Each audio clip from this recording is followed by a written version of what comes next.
ಸರ್ವಮಂಗಲಮಾಂಗಲ್ಯೆ ಶಿವೆ ಸರ್ವಾರ್ಥಸಾಧಿಕೆ ಶರಣ್ಯೆ ತ್ರ್ಯಂಬಕೆ ಗೌರಿ ನಾರಾಯಣಿ ನಮೋಸ್ತುತೆ. ನಮಶ್ಚಂಡಿಕಾಹಿ ಶ್ರೀ ಗುರುಭ್ಯೋ ನಮಃ. Vishwavani TV special YouTube ವಾಹಿನಿಯ ಪ್ರೇಕ್ಷಕರಿಗೆ ಮತ್ತು ವೀಕ್ಷಕರಿಗೆ ನಮಸ್ಕಾರ. ಈ ಕುಂಭರಾಶಿಯವರಿಗೆ ಫೆಬ್ರವರಿ ತಿಂಗಳು ಯಾವ ರೀತಿಯಾಗಿರುತ್ತೆ, ಇವರ ಜೀವನದಲ್ಲಿ ಕಷ್ಟ ನಷ್ಟ ಸುಖ ದುಃಖ ಅಭಿವೃದ್ಧಿ ಅವನತಿ ಅನ್ನತಕ್ಕಂಥದ್ದು ಹೇಗೆ ಇರುತ್ತೆ ಅನ್ನತಕ್ಕಂಥದ್ದು ಗ್ರಹಾಧಾರಿತವಾಗಿ ತಿಳಿದುಕೊಳ್ಳತಕ್ಕಂತಹ ಪ್ರಯತ್ನವನ್ನು ನಾವು ಮಾಡೋಣ. ಮೊದಲಿಗೆ ಏನು ಬದಲಾವಣೆ ಆಗುತ್ತೆ ಅನ್ನತಕ್ಕಂಥದ್ದು ತುಂಬ ಮುಖ್ಯ. ಈ ತಿಂಗಳಲ್ಲಿ ಕೆಲವೊಂದು ಈ 11 ಕುಂಭರಾಶಿಯಲ್ಲಿರ್ತಕ್ಕಂತಹ ರಾಹು, ರಾಶ್ಯಾಧಿಪತಿಯಾದಂತಹ ಶನಿ ದ್ವಿತೀಯದಲ್ಲಿ ಮತ್ತು 12ನೇ ಮನೆಯಲ್ಲಿ ಬುಧ, ಕುಜ, ರವಿ, ಶುಕ್ರ ಪ್ರಾರಂಭದಲ್ಲಿ, ತಿಂಗಳ ಅಂತ್ಯದಲ್ಲಿ ಎಲ್ಲವೂ ಕೂಡ ರಾಶಿಯಲ್ಲಿ ಕುಂಭರಾಶಿಗೆ ಬರುವುದರಿಂದ ಪಂಚಗ್ರಹ ಯೋಗ ಅಥವಾ ಪಂಚಗ್ರಹ ಕೂಟ, ಪಂಚಗ್ರಹ ಸಂಯೋಜನೆ ಅನ್ನತಕ್ಕಂಥದ್ದು ಉಂಟಾಗಿ ಆ ಮೂಲಕ ಕುಂಭರಾಶಿಯವರ ಜೀವನದಲ್ಲಿ ಕೆಲವೊಂದು ಅನಿರೀಕ್ಷಿತವಾದಂತಹ ಬದಲಾವಣೆಗಳು ಉಂಟಾಗತಕ್ಕಂತಹ ಸಾಧ್ಯತೆಗಳು ಕೂಡ ಉಂಟು. ಇನ್ನು ರಾಶ್ಯಾಧಿಪತಿಯ ಶನಿ ಅಲ್ಲೇ ಸ್ಥಿರವಾಗಿ ಇರ್ತಾನೆ 2ನೇ ಮನೆಯಲ್ಲಿ. ಪಂಚಮದಲ್ಲಿರ್ತಕ್ಕಂತಹ ಗುರು ಯಾವುದೇ ಬದಲಾವಣೆ ಇಲ್ಲ.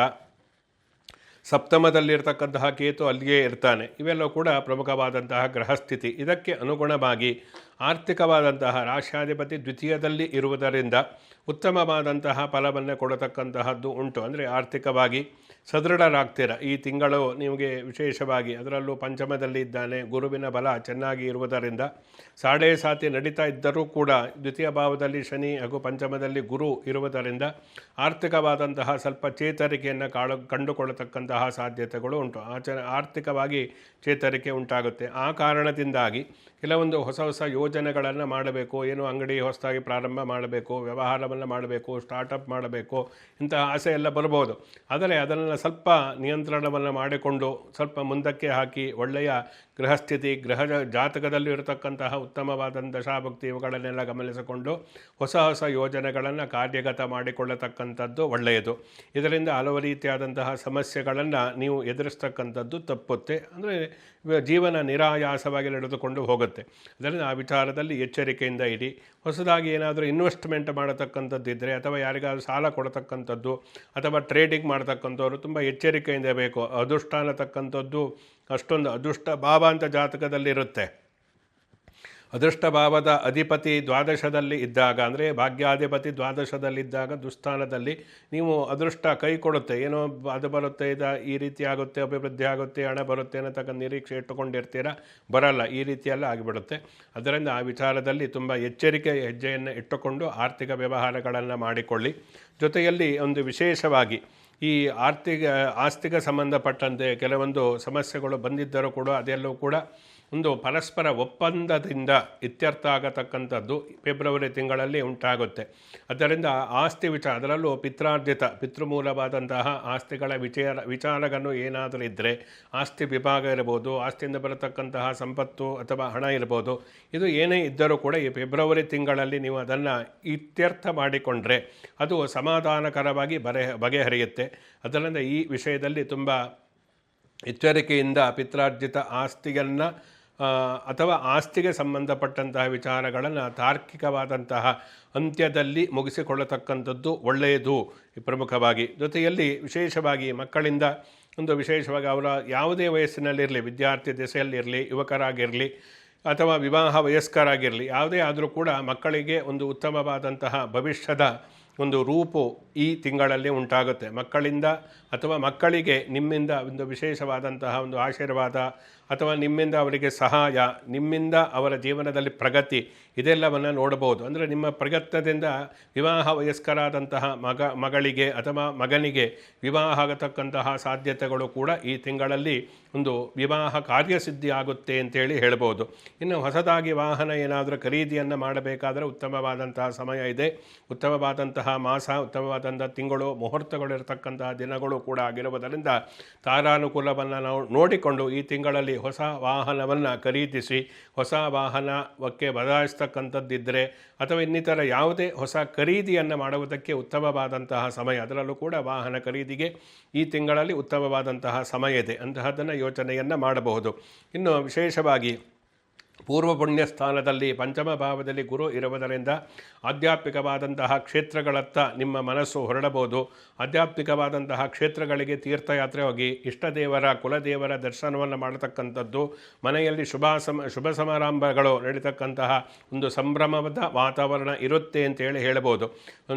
ಒಂದು ಸಾಡೆ ಸಾತಿಯ ಒಂದು ಪ್ರಭಾವ ಇದ್ದರೂ ಕೂಡ ರಾಶ್ಯಾಧಿಪತಿ ಶನಿಯ ಒಂದು ವಿಶೇಷವಾದಂತಹ ಸ್ಥಿತಿಯ ಜೊತೆಯಲ್ಲಿ ಗುರುವು ಕೂಡ ಉತ್ತಮವಾದಂತಹ ಸ್ಥಿತಿಯಲ್ಲಿ ಗುರುಬಲ ಸಹಿತವಾಗಿ ಇರುವುದರಿಂದ ಅವನು ನಿಮಗೆ ಉತ್ತಮ ಫಲವನ್ನು ಕೊಡ್ತಾನೆ. ಅಂದರೆ ಮಾನಸಿಕವಾದಂತಹ ಒಂದು ಸಮಾಧಾನ ಆಧ್ಯಾತ್ಮಿಕತೆಯಿಂದ ನಿಮಗೆ ಬರುತ್ತೆ ಅಂತ ಹೇಳಬೇಕಾಗುತ್ತೆ.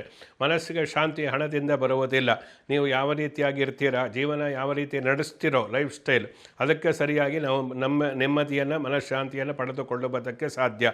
ಆ ವಿಚಾರದಲ್ಲಿ ಈ ತಿಂಗಳು ಕುಂಭರಾಶಿಯರು ಅದೃಷ್ಟವಂತರು ಅಂತಲೇ ನಾವು ಹೇಳಬೇಕಾಗುತ್ತೆ.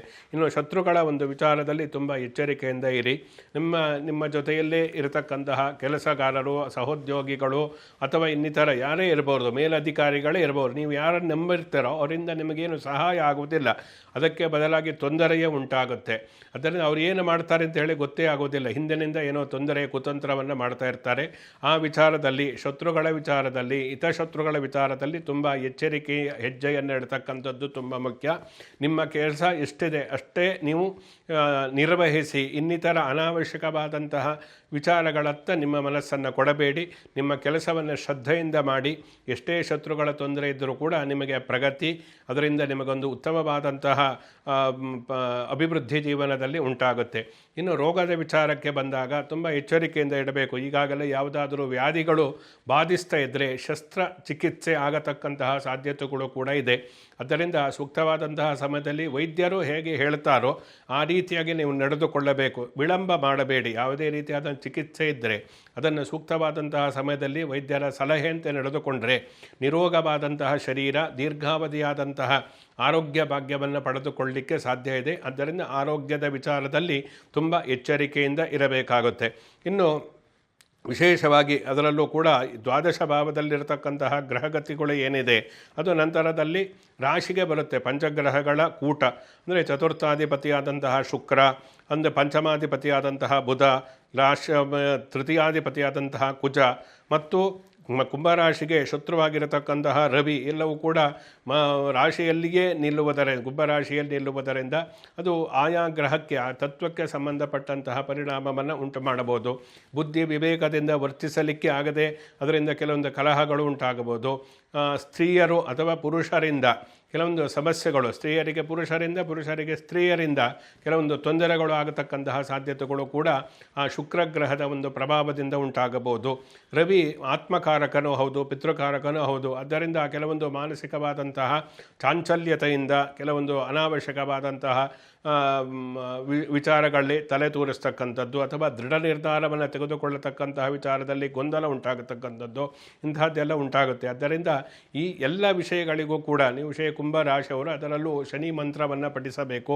ಶನಿ ಪೀಡಾ ಪರಿಹಾರ ಸ್ತೋತ್ರ ಜೊತೆಯಲ್ಲಿ ಶನಿವಾರದ ದಿವಸ ವಿಶೇಷವಾಗಿ ತಿಲದಾನವನ್ನು, ಎಳ್ಳಿನ ದಾನವನ್ನು, ಎಳ್ಳೆಣ್ಣೆಯ ದೀಪವನ್ನು ಹಚ್ಚತಕ್ಕಂಥದ್ದು, ಹನುಮಾನ್ ಚಾಲಿಸನ್ನು ಪಠಿಸ್ತಕ್ಕಂಥದ್ದು, ಅದರಲ್ಲಿ ವಿಷ್ಣು ಸಹಸ್ರನಾಮ, ಶಿವಸಹಸ್ರನಾಮ ಅಥವಾ ರುದ್ರಾಭಿಷೇಕವನ್ನು ಮಾಡತಕ್ಕಂಥದ್ದು, ವಿಷ್ಣುವಿಗೆ ತುಳಸಿ ಅರ್ಚನೆಯನ್ನು ಮಾಡೋದು, ಇವೆಲ್ಲವೂ ಕೂಡ ಕುಂಭರಾಶಿಯವರಿಗೆ ಇನ್ನೂ ಹೆಚ್ಚಿನ ಒಳ್ಳೆಯ ಫಲವನ್ನು ಕೊಡುತ್ತೆ. ಜೊತೆಯಲ್ಲಿ ಯಾವುದೇ ರೀತಿಯ ಒಂದು ಸಾಡೆ ಸಾತಿಯ ಒಂದು ಪ್ರಭಾವ ಇದೆ. ಹಲವು ರೀತಿಯ ಪಂಚಗ್ರಹಗಳ ಕೂಟ, ಅದರಿಂದ ಜೀವನದಲ್ಲಿ ಹೆಚ್ಚು ಕಡಿಮೆ ಆಗಿ ಬರ್ಬೋದು. ನೀವು ಅಂದುಕೊಂಡಂತೆ ಎಲ್ಲ ನಡಿಬೇಕು ಅಂತೇನೂ ಇಲ್ಲ.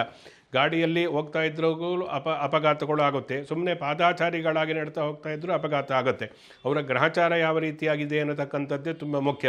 ಅಪಘಾತಗಳು ಆಗುವುದಕ್ಕೆ ವಾಹನ ಚಾಲನೆಯನ್ನೇ ಮಾಡಬೇಕು ಅಂತೇನೂ ಇಲ್ಲ. ಅದೇ ರೀತಿ ಕುಂಭರಾಶಿಯವರು ಕೂಡ ಅನಾವಶ್ಯಕವಾಗಿ ಕೆಲವೊಂದು ಅಪಘಾತಗಳು, ಆಘಾತಗಳು, ವಿಪತ್ತುಗಳು ಉಂಟಾಗತಕ್ಕಂತಹ ಸಾಧ್ಯತೆಗಳು ಕೂಡ ಇರುವುದರಿಂದ ಈ ಪರಿಹಾರಗಳನ್ನು, ಸ್ತೋತ್ರ ಪಠನೆಯನ್ನು ಮಾಡತಕ್ಕಂಥದ್ದು ಒಳ್ಳೆಯದು. ಇಲ್ಲದೇ ಇದ್ದರೆ ಕೆಲವೊಂದು ವ್ಯತಿರಿಕ್ತವಾದಂತಹ ಪರಿಣಾಮಗಳು ಕೂಡ ಜೀವನದಲ್ಲಿ ಉಂಟಾಗಿಬಿಡುತ್ತೆ. ಆ ವಿಚಾರದಲ್ಲಿ ಕುಂಭರಾಶಿಯು ತುಂಬ ಎಚ್ಚರಿಕೆಯಿಂದ ಇದ್ದು, ಅದರಲ್ಲೂ ಕೂಡ ತಿಂಗಳ ಅಂತ್ಯದಲ್ಲಿ 13 ಅದರಲ್ಲೂ 23ನೇ ತಾರೀಕಿನ ನಂತರದಲ್ಲಿ 5 ಗ್ರಹಗಳು ರಾಶಿಯಲ್ಲಿಯೇ ಒಟ್ಟಿಗೆ ಸಂಯೋಜನೆ ಮಾಡುವುದರಿಂದ ಜೀವನದಲ್ಲಿ ಕೆಲವೊಂದು ಅಲ್ಲೋಲ ಕಲ್ಲೋಲ ಅಥವಾ ಅಲ್ಲೋಲ ಕಲ್ಲಾಲ ಅಂತ ಹೇಳಿದರೆ ಭಯ ಆಗುತ್ತೆ.